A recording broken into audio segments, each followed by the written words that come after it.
Hey, a pleasant good day, everybody. Welcome back into the JB and Steel Show as we're here to give you the latest and the greatest in the MLB, NHL, NFL, and also some talk on the top statistical people in the NBA at the quarter-ish mark. Is just like the NFL or NHL, excuse me. They're in between the 25 to 30 games for each team. We really appreciate you all for joining. Please subscribe to Steel's channel, who does great all sports coverage here at the SteelFlyers All Sports Network and SteelFlyers on YouTube, and to mine over at Sports Fanatic News, where we do and obviously to Pure Wisdom and Off the Wall Hockey, as well as Peyton on the radio. So And Hockey Writers Inc. And Hockey Writers Inc. Yeah, yeah. Well, that's on your channel though. So if they subscribe to your channel, they're going to have Hockey Writers Inc. Lance they get that too. Yeah. Oh yeah. Have his own channel. I was saying everybody that has their own. Okay, yeah. I got you. All right, I got you. Okay, cool. Yeah, man. But, man, really excited for the JB and Steel version 4, right? We're on volume 4, right? And I see your holiday beverage cup there. We're getting closer and closer to Christmas, right? Have you gotten your Christmas shopping done? No, not all. Right. Yeah, me neither. Yeah, no, not even close. Well, I started last night. Okay, now see, I'm lucky because I have relatives that live out of state. So all I have to do is just let my fingers do the walking, and I can very easily shop for relatives that live out of state. So that's kind of cheating. But we have probably a shopping list or a wish list, Christmas wish list for some of our teams too, I imagine, right? Yeah, I would believe so. That would be more so when it probably comes to the hockey world that we'll get into. But when it comes to baseball, since we're doing a quick couple-minute overview of it, one, Verlander's deal got finalized after the initial language, had to be corrected and reviewed by the commissioner's office since it came in prior to the lockout kicking in. Is today or yesterday the date that guys had to be signed before? No, that was December 2nd. Okay. Yeah, so it was a while ago now. It was as soon as December 1st kicked into December 2nd at midnight. Okay. That's when. But that's when the lockout happened, though, too. Yeah. But there was just a language hold up in the language of the contract, like the fine print, basically, where they had to get that sorted out. But since it's submitted before, it's kind of like when trades are submitted before the trade deadline, and then it takes an hour for them to get finalized. It's still effective because it was before the trade deadline. Okay, so just because you got it mailed in time to get the postmark exactly at the right time, it just might take a couple weeks before you actually get the judgment. Still effective with the past. Okay, I got you. So that deal's still effective from what the past CBA had as a structure. All right, well, that's cool then. So, but as it comes to CBA, that's a good transition because the MLB, I feel like the lockout is more, the owners obviously still want more of the cream of the crop because the MLB is the one that you see some of the highest salaries, but Jim Salisbury pointed it out. You see some of the highest salaries mixed in baseball because you have the luxury tax, so teams can just go over that, and it's whoever's the richest is basically has the chance to get the most guys. So, like, I feel like he mentioned, though, a key point. The salaries for other guys, though, is in overall baseball is actually dropping for the average Joe. Where for the obviously the Tatises of the world, the Wander Francos that get paid young in their career that are phenoms, they're gonna Mike Trout, Harper, those guys are gonna get paid. But the average baseball, like those salaries are actually dropping. Where that's why the players are probably saying, well, wait a minute, just because the great guys are getting paid all this ridiculous money, I would like a little bit more than just what this little 1-to-1 yearly, like I get a 1-year deal here, 1-year deal. Like I would like to have a little bit more. Plus, another thing players are big on is they want to get to free agency quicker rather than having so many years of arbitration. I can't remember the exact number it is, but it's a lot in baseball where they want to be able to get to the free agency quicker. They also want to be able to have the active years, like which is basically how they get to the free agency quicker. When they get called up, get activated quicker. So we'll have to see how that goes. That's just some of the things involved. But I think we all knew the lockout was looming when they could barely back the COVID season and get together with that. I mean, really. I mean, I think the big thing is, as a commissioner with Rob Manfred, obviously I detest how Gary Bettman dealt with the Blackhawks situation. We'll just leave it at that. But that was not a good handling of the Blackhawks situation.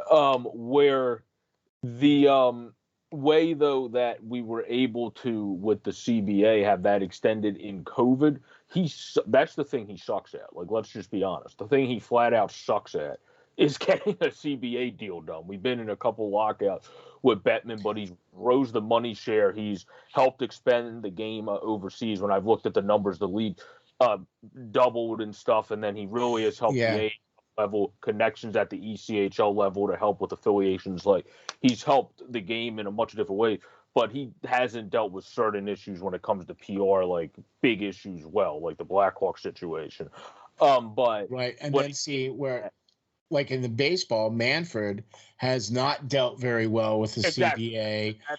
That's where I was going. Like he hasn't got, even when they were able to have that happening now in a more normal world. It's still not normal yet, but a more normal world. It happens more often.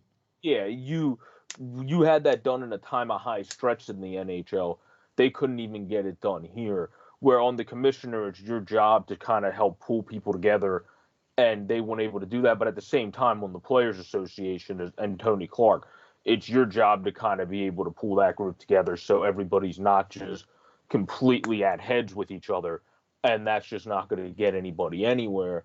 Where hopefully by the end of January, that's the key date, because in the beginning of February is when people want to really start reporting.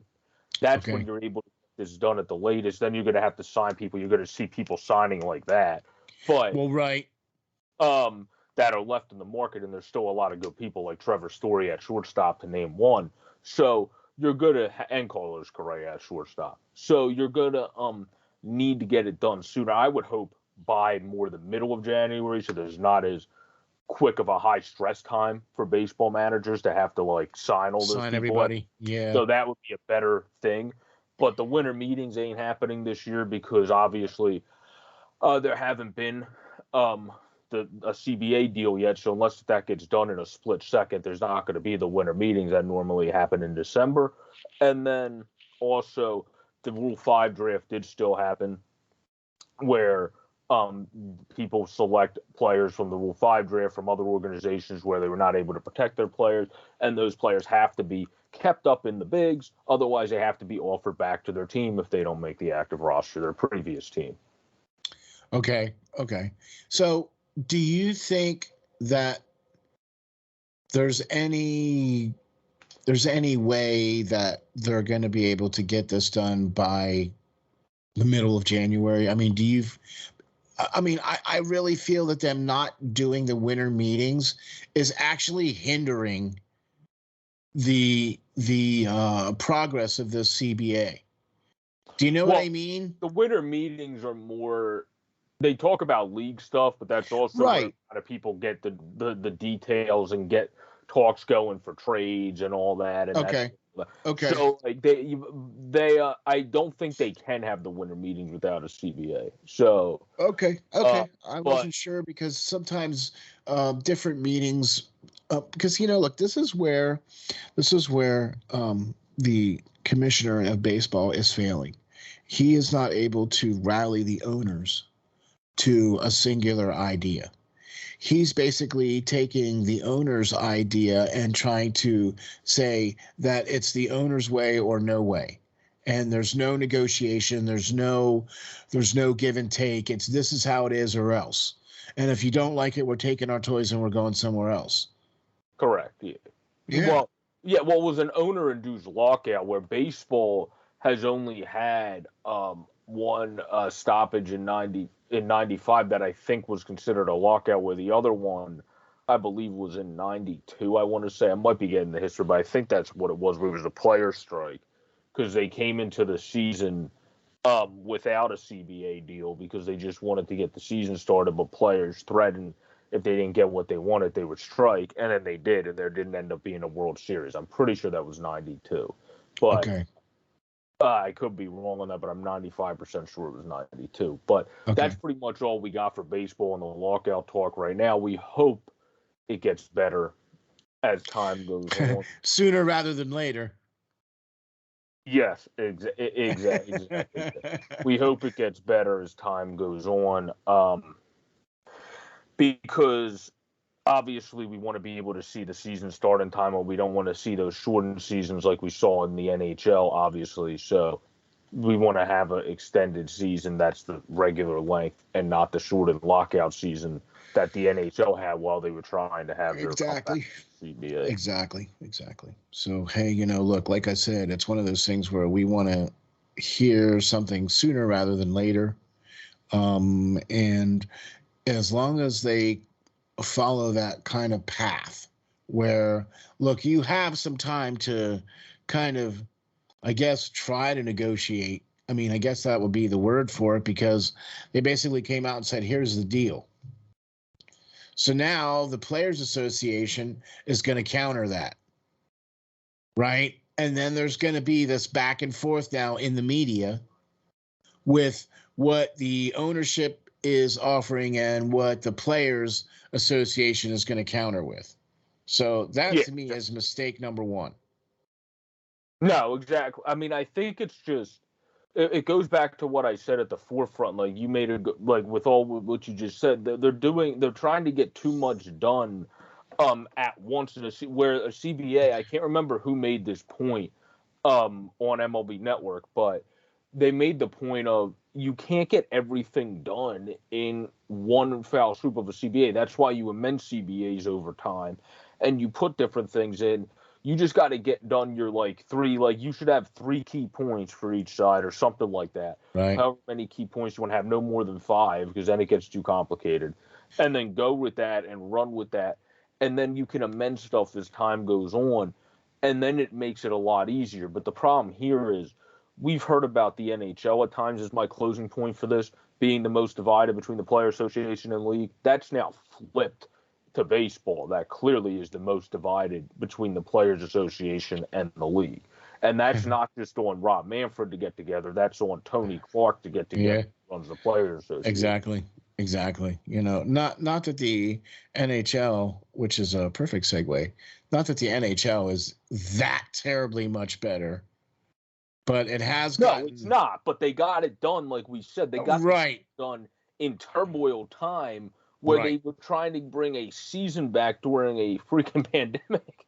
That's what I mean. Then get a deal done for the CBA at the same time to extend the current one, and then to review it then later. So now, here we go, man. We're going to get into this now. And the first question I have to ask you is this. And I think one of the first things I think we need to talk about right off the gate is the fact that the Flames game was postponed this evening, and up until Thursday, their games have been postponed for the Calgary Flames. Yep. Okay. The game against the Blackhawks that was supposed to happen tonight has been postponed. That was the only game on the slate for tonight. Now, I have this question here for you, Professor Joe, and we talked about this on almost every other show that I've done or that we've done or talked about. The fact that Ottawa had to get to 10. The Islanders got to 8. And now Calgary got to 6. 5 players with 1 staff member. Okay. Before the league stepped in. It seems like when it crosses over, they step in quicker. Like if it's staff with the, and not all the time, but I think at this point it's just with the way it's getting in Alberta too. Because I'll read the Yeah, no, I read that thing I saw. Somebody tweet, if I can get it to pull up. This guy said he spoke to the infectious disease doctor from Abound there, where the cases are doubling in Ontario every 2 to 3 days, where they estimate there will be 10K daily cases by December 31st. So obviously Calgary and Edmonton are both in Ontario. We hope nothing happens with the Oilers either, where they're saying that could lead to them postponing fan allowance at a certain point for the Calgary Flames and Edmonton Oilers, so we'll have to see how that goes. But I feel like they ruled it for that as well, where when it came to the other teams, their areas were not in that much turmoil with the way that their cases were going. At the same time of their team having those cases, they had cases obviously around, but it wasn't like doubling, and then they were estimating a ridiculous 10K number by the end of December for these other areas, like where Ottawa was, and in St. Louis when they paused for a little. But like you have a weird way here because there's no legal structure basically in the league documents that they made when they came back from COVID of what the structure is, like you guys talked about on the Off the Wall Hockey Show a couple weeks ago, for when you should postpone and when you should wait. Like how many does it have to be? But I feel like this was the right decision due to the fact of how bad Alberta's doing right now as a whole. So you want to be safe in general when it comes to that. Where I'm usually one of those people where normally I would prefer that they do err on the side of caution. That's why I didn't mind that I didn't go to Reading on Saturday, and they ended up canceling that due to Adirondack and Reading having issues with the COVID protocols. And then Kuros Demenko was isolated as the backup goaltender because of the way the COVID protocols work. Yeah. And there's actually been a lot of the AHL has been shutting down because of COVID protocol. They've had a lot of issues with the AHL, which we might be able to have time that we get into that later. But I'm very disappointed in the NHL. I am one of those people that I do not have a problem to err on the side of caution. I have no problems with that. Okay. But what I have a problem with is that you have now presented three completely different scenarios where you've done the same action that you've done in all three different scenarios. Your action was the same, which was postpone games for said team. Okay. Yep. So no matter why they're doing it, it's how they look with what they're doing. Okay. And to me, this is not a good look. You had one team had to go to 10, then another team who is a better team than Ottawa and the Islanders got to 8, and then they stepped in and did 2 games, right? And now Calgary, who's playing out of their bloody gourds, right? And now they got 5 players and a staff member to 6, and now the NHL steps in. Well, I think it just goes back to what we talked about and you guys talked about on the show on Off the Wall, which is you should have had written structure in the league coming into the season. That's the one thing exactly they screwed up on when it came to the return. But I mean, it is what it is. They could still, like, you're allowed to amend stuff, like we said. They could still try to put in some legal structure and do it that way. There's supposed to be, I saw a tweet that there's supposed to be new guidelines coming out this week. So we'll see what comes out in that. Well, they've been updating the guidelines throughout because I watched the hockey guy a lot on YouTube for his COVID, when he does his COVID, like the videos where he talks about when they do the updates and like the breaking news of like the update videos, because he does a really good job with that. Good guy, man. Good guy. Yeah, where they talked about how they've updated it a couple times throughout the year. Where I think now they're probably going to make it a little bit stricter because you have places like Alberta that are starting to get it really bad. And then I think Toronto, I remember seeing they had their cases bad, where luckily they didn't have a big issue with the big club there. So hopefully the AHL can figure it out, since they've had a lot of stuff. A lot of their teams have come back. So hopefully that continues and they're not going to have as much issues going forward. And then I saw Cam York, I think he was skating, so he's on his roads back from having it. So things are pointing in the right direction. Hopefully things can continue to do that, but we can move on now to a more upbeat topic for sure. Yes, please. who is on the Canadian World Junior roster, since for the U.S. it's only the preliminary thing that was announced, so there's no point at talking about it in deep depth yet because it's not the official roster. They're in their selection camp right now. Where for the Canadian roster, Elliot Desnoyers made it. Fifth round pick from the Flyers is absolutely killing it this far in his career. Where the most interesting thing I remember about him when it was on his scouting reports was how he's one of those players that will kind of like run through a brick wall.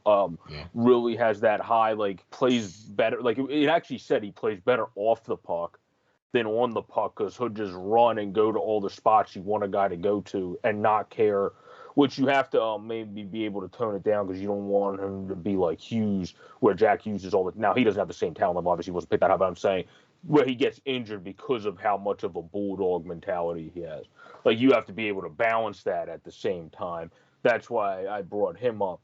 But I feel like throughout his career, like they said that when he got drafted. Now he's great on the puck, too, and off the puck, he's still amazing. A good 200-foot player, has skating speed. Obviously, you and Lance talked about it on Hockey Writers, Inc. We need more skating speed with the skill on this team. He has that. So I feel like now, since he's had 49 points in 37 last year, 36 points already in 23 games this year, that obviously deserved to make the World Junior roster. It's not common for guys always to be picked in the 5th round to make the World Junior roster, and he earned it. I mean, this kid I feel like is definitely going to be one of the steals of the draft. Well, we also got Zade Wisdom, of course, who's now back playing and about ready to play in the juniors. I think he might have played his first game yesterday, actually. But he's down there with Kitchener again because he's only eligible to play down there. So we'll be able to see what he's able to do. Yeah. And seems like he's a steal as well. Desnoyers seems like a steal. So we'll be able to see. There's other guys overseas that look good, but we'll get into them in other episodes when we have more time to overall talk about them. But seeing Elliot Desnoyers do that well is very exciting for Flyers fans, I would hope.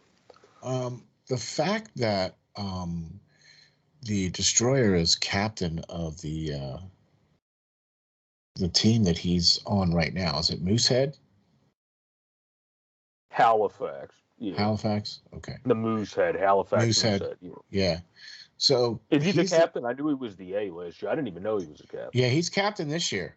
He was elected captain this year, so that's the other thing too. So really coming into his own, and I think he's going to be wearing the orange and black sooner rather than later, as far as I'm concerned. He might be. He's right now he's only 19. He I feel like probably will get a little bit of AHL time when he comes up from the juniors, but I don't know if it'll be a 20-year-old call-up, but maybe 20, 21. Which would then make. Okay, I got you, but let's face it, Philadelphia is in a much different journey now. Oh, I agree with that, but you know how much I get pissed at teams for rushing people up. Oh, no, I'm not asking you to rush him. I'm just saying that there's going to be a lot of pieces that are going to move in Philadelphia in the next coming months. Okay, let's just hope he's not one of them. Oh, yeah. Well, I don't think when you're a team that's retooling in the sense that I think the Flyers are retooled to try to bring in more young talent, at least in my own opinion, because you're going to try to get guys that have a chance for a better longer. I don't think you're going to trade somebody like him. You'd be trading away guys more like you might even move Atkinson, even though you just brought him in, where you might even end up moving him. You're obviously going to look to maybe even move a guy like Sanheim, Ristolainen or whatever. From him. Risto would depend on if you want to re-sign him or not. If you don't want to re-sign him, you move on from him. If you want to re-sign him, you re-sign him.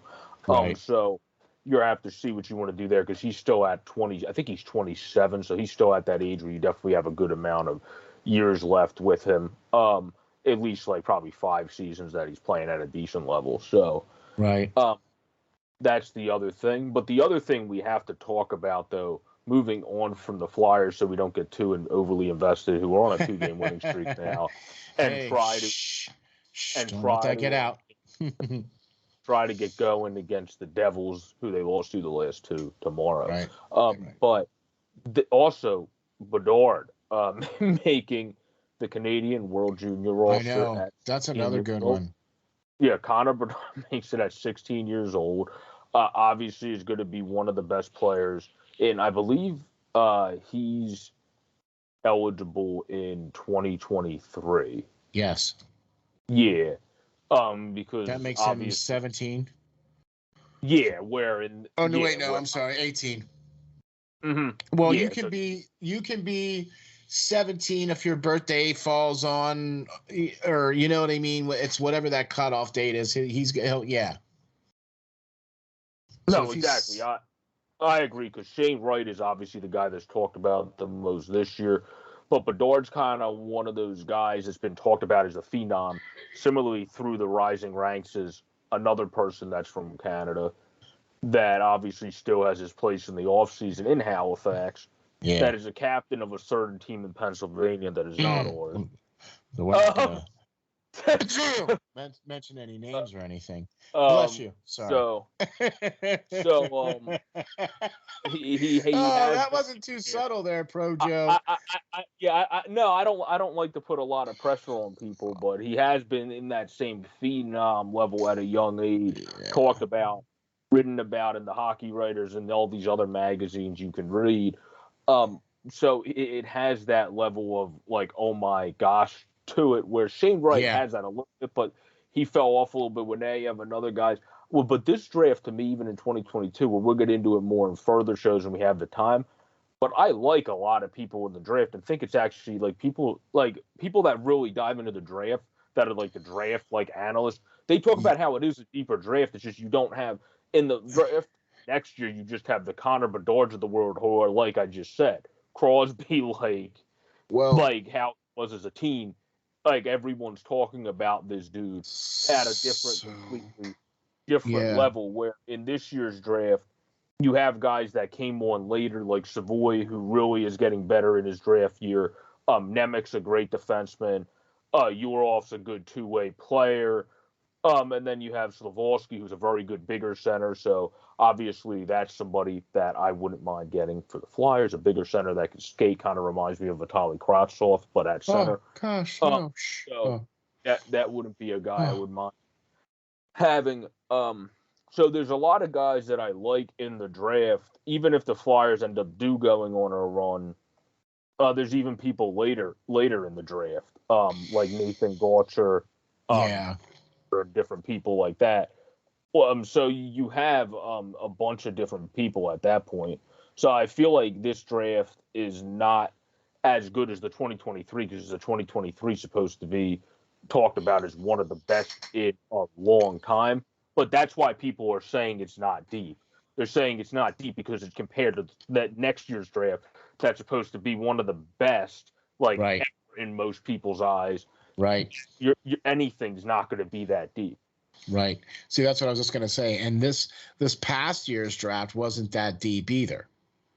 You know, that's in now's eyes. So that's why, I started doing the draft for pick reviews on my channel. Yep. From the 2018 draft, because I feel like you have to wait 3 years. Where people were saying that now, 3 years into the future, we might be going, oh my gosh, look at the 5th round picks that have turned out. Look at the 4th round picks. Look at the 6th. Exactly. Guys that have started to really come in and look like they're either right in the cusp of getting caught up or just murdering the AHL, where they're eventually going to be caught up and that team has a deep roster, or they're lightning that wait to your 23 half of the time, unless if you're the GOAT to get caught up. So there's no problem with that because there's no problem waiting till a guy's fully the closest to being ready for his call because you're never 100%. But that's just a different strategy than some teams use. But no, Desnoyers and Bedard, obviously we wish them all the best on the Canadian World Junior roster. The rest of it is Maverick Bjork, who's with Dallas, Willie Coley, Ridley Craig, Dylan Gunther, Kent Johnson, McTavish, Neighbors, Perfetti, Sordiff. McTavish, Perfetti, they have a loaded team. Lucas Corn, Shane Wright. Oh man. Justin Sordiff. Ryan Jeez. O'Rourke, Parson Lambos, Caden Gooley, Owen Power, Donovan Sobranco, Oh my gosh.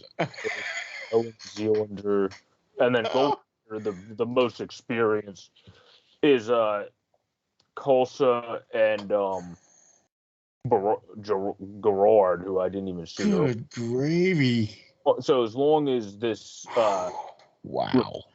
accurate from the guy from Sporting News, Jake Alfarad, I guess is how you say that, then that's most of their roster right there. So this is set to start from the 26th, go through January 5th, the World Juniors, for people who are interested. So that's just a review of the Canadian team as now. We can love watching that series, man. I also like watching the international, the IIHF as well too. I love watching those international series as well too with the hockey teams. So especially going to be tuning into the juniors. Well, that's what this is, the IIHF World Juniors. Yeah. So really, I really that to me is invaluable when it comes to getting a good look at these young players. And especially like if you look at the young players that were successful during the junior championships, they usually tend to be successful at the next level, at the NHL level. You know what I mean? So I'm just saying that it translates really well. If you tend to have a good World Juniors, you can tend to either get a higher draft pick. Your draft stock goes up a little bit. You know what I mean? Guys that usually stand out during those juniors championships usually end up being future stars of the NHL anyway. I mean, seriously, let's face it. That's basically how it boils down, right? That's what they're doing it for. So come on. But really excited to see that coming. And seeing, I can't wait to see what the United States team is going to look like. That team as well, I think, is going to be pretty stacked. Have the most stacked teams they had in a while, coming off of an exciting win last year in Canada against Canada. So you can't beat a rival in any better fashion there. And especially when you're able to put up as good of a roster, a who's who of American talent that is going to be just as good as the Canadian team, I think, in my opinion. Yeah. No, yeah. It's going to be close again. I feel like both of those teams have a fantastic fighting chance. Yeah, I was going to say a fighting chance. That's what I was looking for, to get to the finals again.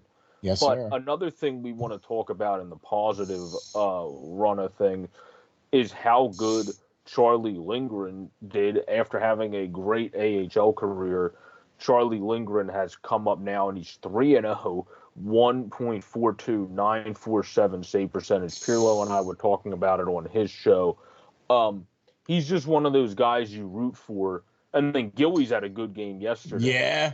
For them as well, who was fun to watch, big as heck, could barely see over him from behind the net line. But you have Charlie Lindgren, who's much smaller, easier to see over at 6'1", 182. Has been very good with the Rocket in his career in the minors, and now this year was great with the Thunderbird, one of the AHL's best, with a 925 save percentage. So he deserved the call-up. Obviously, it was because of Husso going down and Bennington being on the COVID protocol. But now they know they have a fantastic, which I think they knew already from how he was doing in the AHL. Yeah. But now they know for sure they have a guy that's really found it and is able to do it at the NHL level too, which was the only question you had, because he wasn't able to do that really in Montreal, minus the okay stretch he had in a couple games in the 17-18 season.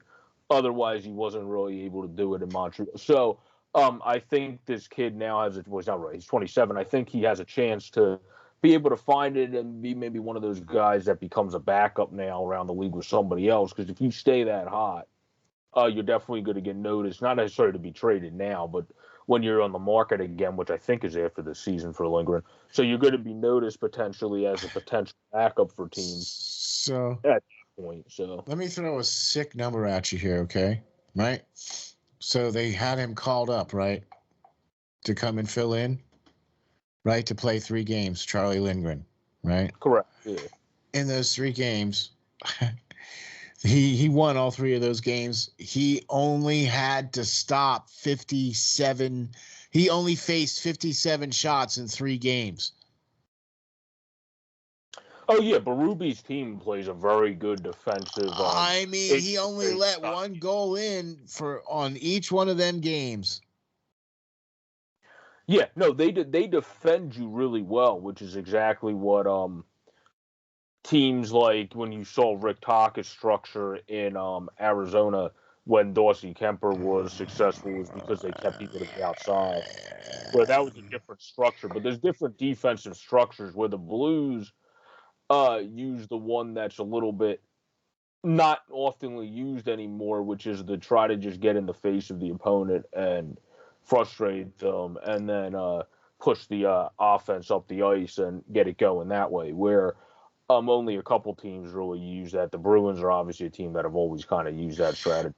I'm with you, but I mean, when you look at a guy that's only faced 57 shots in 3 games, that's not even 20 shots a game for the opposition. I'm sorry. No, yeah, but the Blues also, obviously, we talked about it pre-show. The only thing they need to figure out, they lost a tough one in overtime, but it got them a point. So they got to figure out how to play on the road more successfully because that's what's holding them. If they can get their home record to be good compared to mediocre and then have that really good home record, they have a chance to be one of the best in the West. So, yeah, they just need to keep building and growing from that. And but they will. I think they will. Mm-hmm. Where the next thing we wanted to talk about was how hot a former prospect, now a current NHLer with the Nashville Predators, Ellie Tolvanen was, who was on a 4-game goal streak before last game when then another fellow youngster, Philip Tomasino, picked up the scoring to be able to beat the Rangers. So you have Tolvanen, who has always been a very smart player when it comes to picking out the play, passing the puck, obviously a good skater. I think he was a guy that also benefited from getting a chance to go back to the KHL and play for Jokerit, who he played for back before he came over here, because of the season when we had a stopgap in the season. He played 25 games, got points. So he got to play in the men's league over there after only having a total of 7 games in the NHL before that. So I think that really helped him. He came back here, did pretty solid, not defensively, but offensively with 22 points in 40 games. Then this year he's playing much better on both ends. Had a 4-game goal streak that really got him going, but his possession numbers are ridiculous. He's a very good puck possession player, a guy that's able to exit the zones efficiently, which he was with the Flyers. Moving on, a guy that's able to exit the zone efficiently. Hey, we can dream. And he's one of those quicker skaters where, yes, he's not the biggest in size at 5'10", 190, but when you have the skill, when you have the possession ability that he has, being good on the puck and being good on your stick. I heard Biz and different people talk about this, Paul Bissonnette and like Whitney and different people talk about it. It's not necessarily how big you are, it's how strong your hands are and how strong you're able to really control getting hit or hit around and getting like stick checked and everything. If you have really strong wrists and hands, then you're able to do a good job at that. And if you work on it really hard, you're going to be able to do it. I mean, Tolvanen's a guy that has very good possession numbers and seems like a guy that's just on the cusp. He's only 22 years old.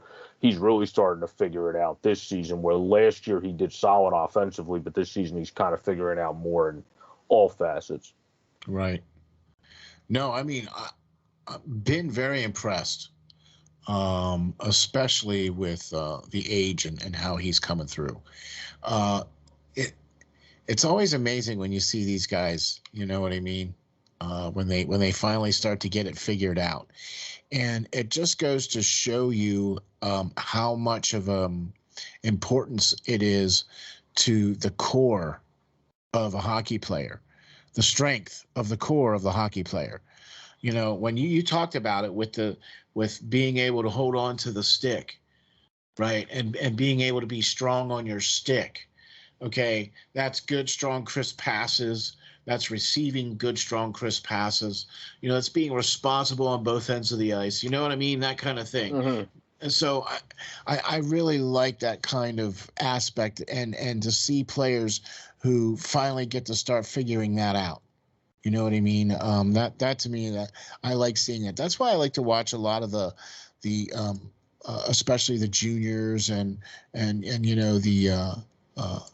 all the lower leagues and stuff like that. I like to watch and keep tabs on that stuff because that's the next generation. That's the next group of talent that's going to be coming up. So, it's always good to be paying attention to what's going on with those guys. No, yeah, I completely agree. Where our last topic, as we're here at the quarter-ish mark, most teams are between 25 to 30 games in the NHL. Yeah, something like We're that. going to check in on the stat leaders right now, which the problem with Edmonton, of course, ain't the offense. You have two of the guys tied for the points lead right now in Mcdavid and Draisaitl with 45. Is the fact that you got to get that defense to get figured out. And then, but those guys are tied at the top at 45. Ovechkin's right behind them at 44, and then it's a 10-point drop off to fourth place, which is not Kadri, who's having a great season. Yeah, going to get a payday if he keeps having this season. He's at well over a points per game pace in 22, way over it, but he's just not at the level of those elite of the elite guys. All right, so right up there. Okay, I'm with you. I'll put it in perspective for you. Ovechkin is 1.57 goals per game, right? Yeah, and Nazem Kadri is 1.55. Okay. Yeah, he's having a heck of a season. It's just wise. He's just not all the way up there with those guys. But that's how the points out for the top five, where we are in points. Where goals, McDavid, even though he's tied with Draisaitl in points, is not there in goals. He has 16, which is 8th. Leon Draisaitl leads the league with 23, which is 3 above Alexander Ovechkin. And Leon Draisaitl obviously is a guy that still sometimes people don't appreciate just how filthy he is because he's on a team with a guy that obviously is the best in the land right now when it comes to hockey, which is Connor McDavid. So that makes it a little bit hard to be the most recognized guy. But then you have Kyle Connor. He was 5th in points, 3rd in goals at 18. Austin Matthews tied with him at 18. And then you have Terry and Kreider and Mangiapane tied at 17. So that's how it shakes out in this one, where Kreider's playing to be the captain of the Rangers, it seems like, and then Troy Terry's playing like a guy that's looking like a potential future very good all-star level player at the very least for the Anaheim Ducks that they got in the 5th round. So that's looking like a steal. And then you, of course, have Zegras out there, Comtois when healthy, Steele. You got all these other young guys out there. That's going to be a fun team. McTavish when he's actually back and playing for the Ducks. So you have a great team there. And we know after the junior season, he'll probably get more time with the Ducks. So once the junior season wraps up next year. So I feel like that team is set to just keep moving in the right direction where they're ahead of where they thought they would be, being a surprise team this season. So they're definitely moving steps in the right direction when it comes to their club. I'm with you on that. The Troy Terry with Anaheim was quite a nice little run there. He had 18 game point streak there that he was on. So that was amazing. And as he went, so did the Ducks. And they have their game has definitely elevated this year. Yep. Okay. Him and Zegras make a huge difference. Oh my gosh. And then you you sprinkle in some Gibson goaltending in there, and hey, that's a pretty snappy little team. A former Flyers prospect that only got held back from his injuries is now a very good backup to Gibson is Stolarz. Stolarz, yeah, I was just gonna say. Like, all right. No, but this year's been a little bit different because you're starting to see some of the other guys start to take over now. I mean, yeah, you're going to have the McDavids, you're going to have the Ovechkins, but you're starting to see the other guys, the Matthews, the Connors, the Kreiders, the Mangiapanis, the Terrys, you know what I mean? That kind of stuff. So no matter what, Mikkel Gronlund, because he's sixth in assists, and he's like he's like above, or yeah, he's a couple above a points per game pace. So yeah, he's been going ridiculous and ballistic out there in Nashville. So, and I have to say, of all of those guys, I'm probably the most impressed with Kadri. Yeah, because he's a guy that also, on top of like the stats show some things. Like my one good friend always says, the stats are just one point of evidence. Where you can't just go by the analytics and you can't just go by the stats. It's something to use that is good things to use, but then you have to see what you see.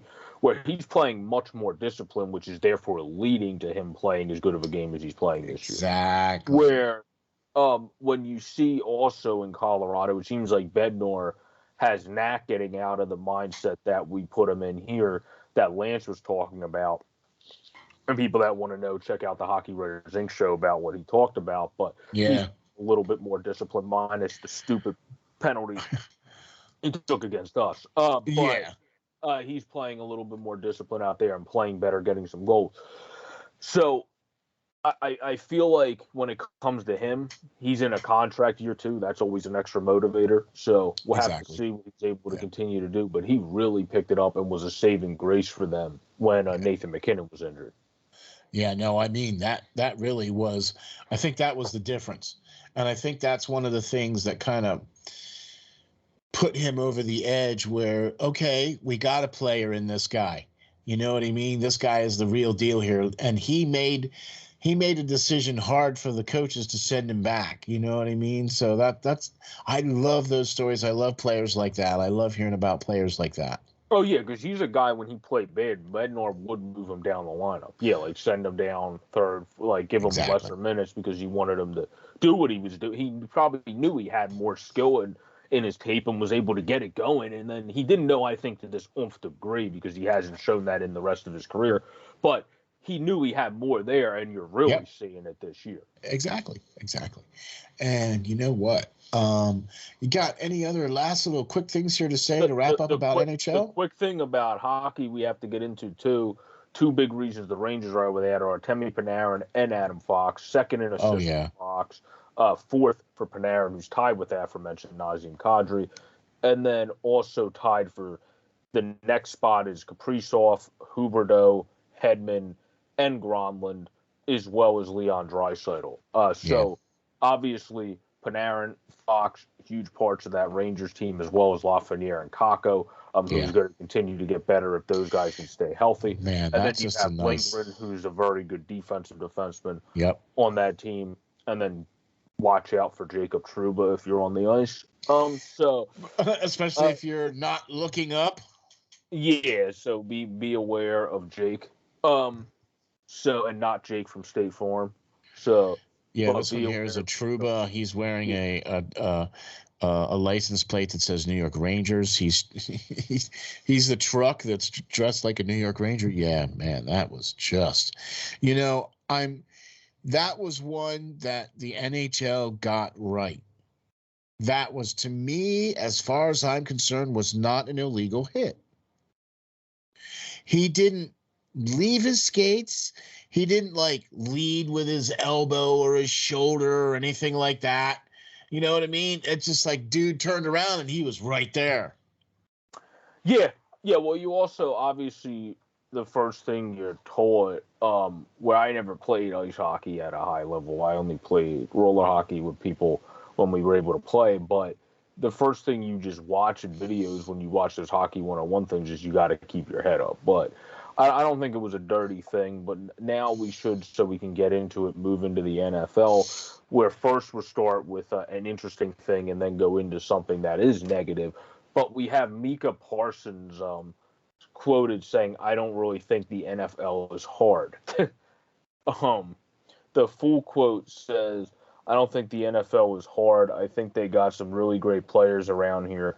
but I just think it's a bunch of players that work really hard, and I think it rubs off whenever you play guys like Lyle, meaning Lyle Collins, in practice. So, I think that's an interesting quote. I mean, I feel like that's more of a competitive edge quote than him being, because you see it with Parsons. He's one of those high energy like guys that can play linebacker or play D end, and he's going to find a way to get to your quarterback no matter where he's playing.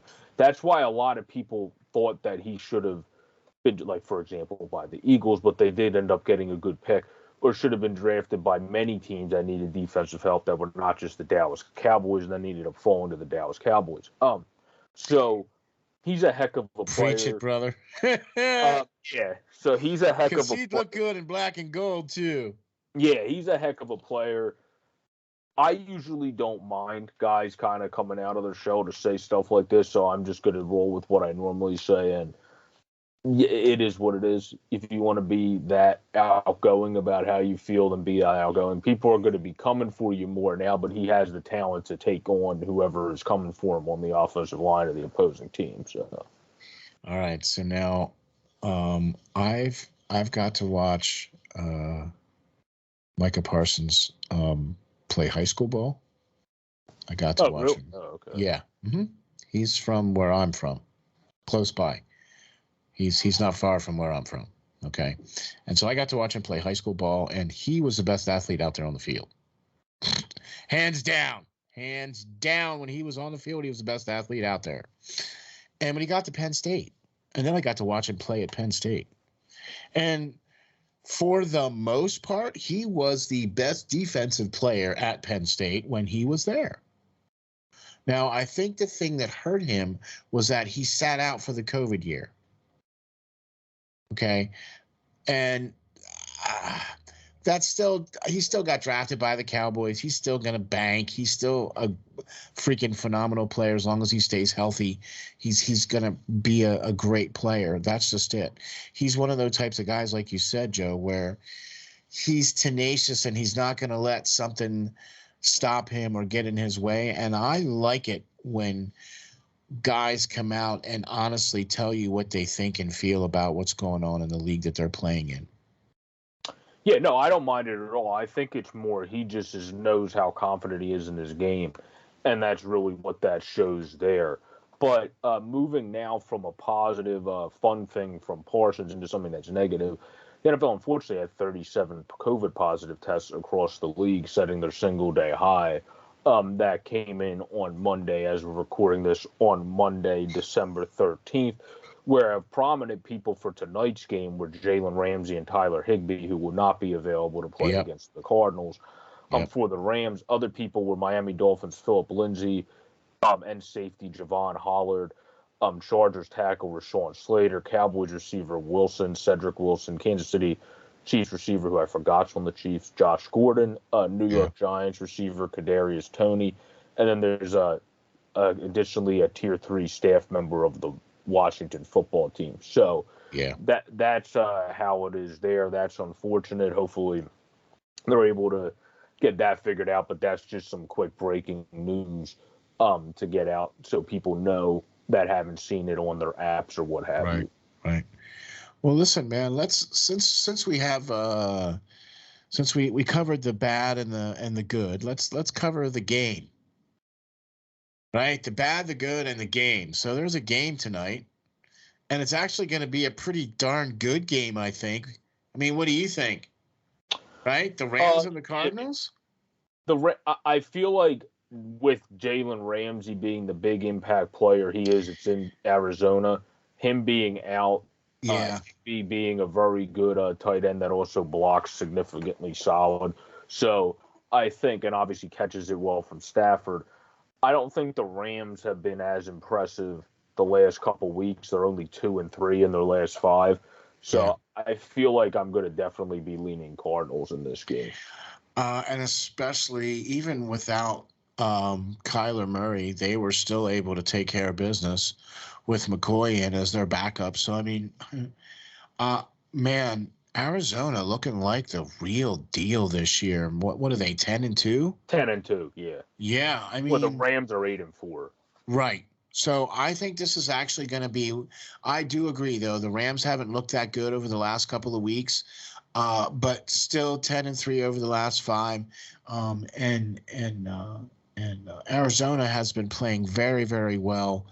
So I do agree, though. I am going to be leaning more Arizona on this. Arizona's only piss poor game was against Carolina, which was a game in which Colt McCoy started and didn't. Right. So if Kyler Murray was in that game, I don't think they would have got spanked by Carolina. Exactly. And then the second game that he started, right, he had almost the most perfect quarterback rating. Like he only missed like 1 or 2 passes out of like 30-some passes or something crazy. Seahawks. Yeah, he 35 for 44. He did really good against the Seattle. So, but yeah, he bounced back. But yeah, that one loss was with their backup quarterback, so I don't really one in there all too much. And then their other loss was against the Packers, which was with Kyler, but the Packers are a great team as well, who they just have to hope Rodgers' toe doesn't harm them from being able to go as deep into the season as they can. That's the only Packers. Yeah, no, I'm with you on that one for sure. And that was a good game, yeah. Bounce back and be better than their mediocrity of late. Need to hope Josh Allen is not injured for something that affects him, where we've seen in a walking boot after the loss. And for the Ravens' success is our last point for the NFL. Lamar Jackson had an ankle sprain. We saw Jalen Hurts have to miss time for that a week, and then had the bye week, though. So would he have to have missed 2 weeks without the bye week? Nobody would ever know. We'll have to see how that's going to affect Lamar. I did see though an article saying that Harbaugh does expect Jackson to be starter for this coming week. So did Nick Sirianni, so that could just be the coaching tactic. I will have to see, because sometimes coaches like having the tactic of, I don't want the opponent to know until the last minute, so you have to game plan for 2 people, and then it kind of throws your system out of whack. Yeah. So that you say it, where that's what Sirianni did. It was basically until the day of game day almost. It might have been the night before, but we didn't know Jalen would not start. And you had like Minshew taking snaps. There was inklings of it, but there was no announcement until right before practically. Right. So just to be clear, though, we both are going with Arizona on this Monday night game. Arizona, yeah. Yeah.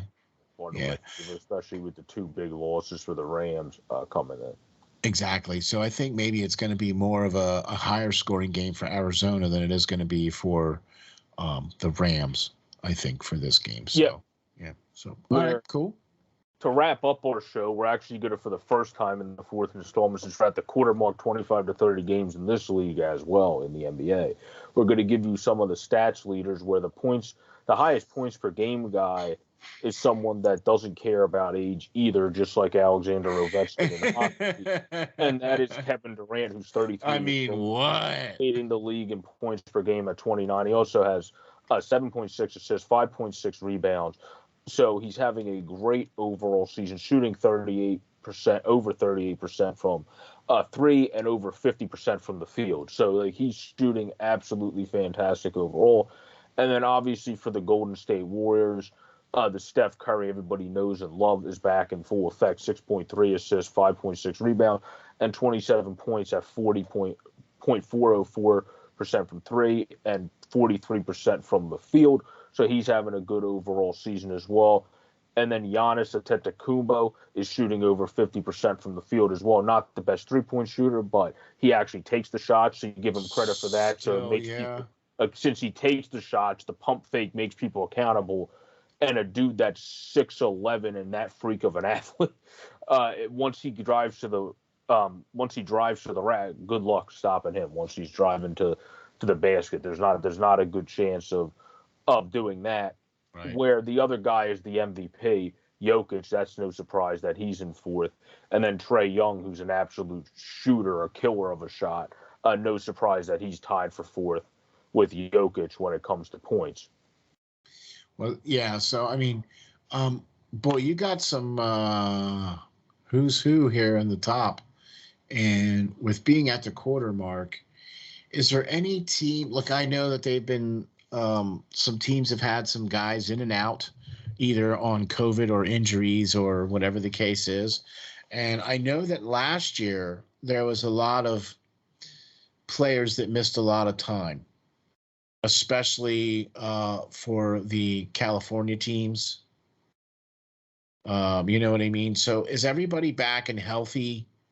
I mean, I know we're at the quarter mark now for the NBA, but there's still people out with COVID for teams. It's like every other league. There's been people going in and out of the lineups for different teams, just like the NFL and NHL. It's the same thing. There's been people going in and out.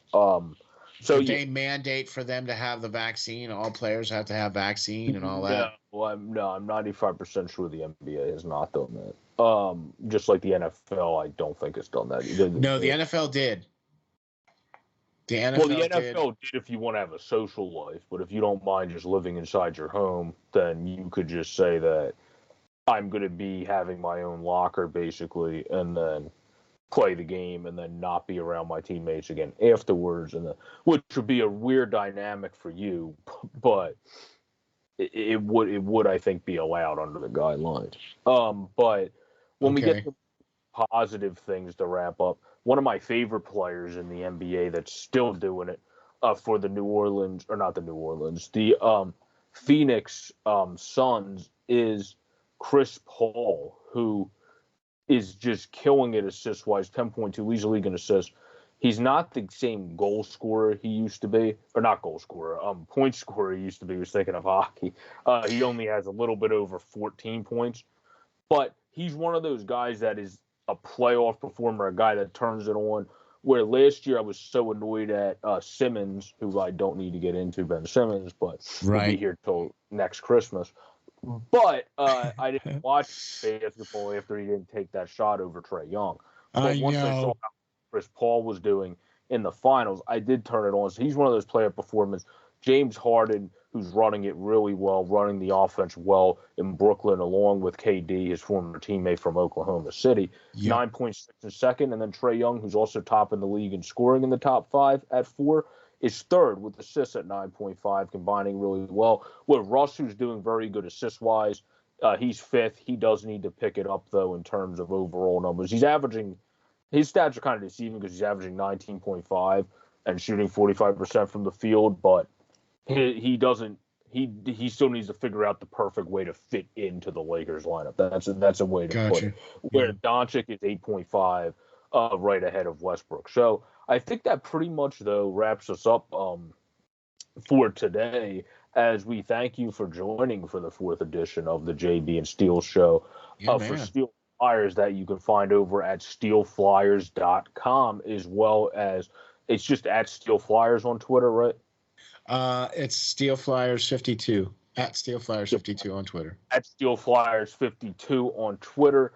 He's SteelFlyers. I'm Joe Borek. You can find me at JJBorek26 on Twitter. Articles on Flyers Nitty Gritty, and also, of course, over at SteelFlyers as well. We hope you all have a great, safe, and pleasant day, are having a good holiday season, and enjoy the rest of the great sports season. Take care, folks, and we'll see you next time on the JB and Steel Show.